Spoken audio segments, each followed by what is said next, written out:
देशभरात स्वातंत्र्य दिन उत्साहात साजरा। शासकीय कार्यालय, शाळा, महाविद्यालयांमध्ये देशभक्तीपर कार्यक्रम। पुण्यातही पालकमंत्री अजित पवार यांच्या हस्ते ध्वजारोहण।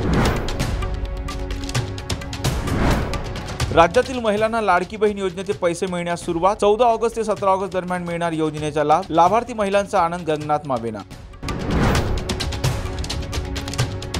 35 लाख महिलांना लाडकी बहीण योजनेचा लाभ मिळाला। उपमुख्यमंत्री अजित पवार यांनी दिली माहिती। 1,17,00,000 महिलांना मिळणार लाभ।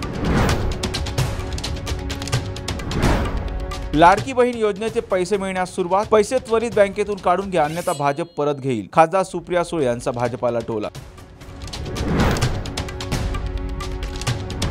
7 ते 8 वेळा बारामती विधानसभेची निवडणूक लढवल्याने आता रस नाही। अजित पवारांनी दिले जय पवारांच्या उमेदवारीचे संकेत। जय पवारांच्या उमेदवारीवर पार्लमेंटरी बोर्डात चर्चा करून निर्णय घेणार, सुनील तटकरेंची प्रतिक्रिया।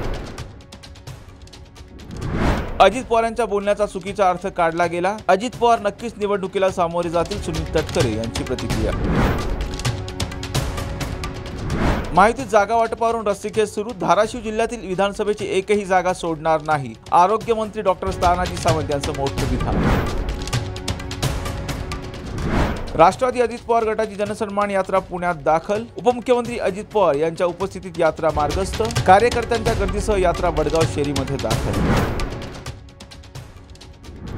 मराठा आंदोलकांनी राष्ट्रवादीच्या जयंत पाटलांना घातला घेराव। निवेदन न घेता जयंत पाटील आंदोलनकर्त्यांवर भडकले। आंदोलनकर्त्यांची जयंत पाटील यांच्या विरोधात घोषणाबाजी। अजित पवारांच्या नेतृत्वात निवडणुकीला सामोरं जाणार, राष्ट्रवादीचे प्रदेशाध्यक्ष सुनील तटकरे यांची माहिती। तर महाविकास आघाडी उद्धव ठाकरेंच्या नेतृत्वात लढणार असल्याची सूत्रांची माहिती।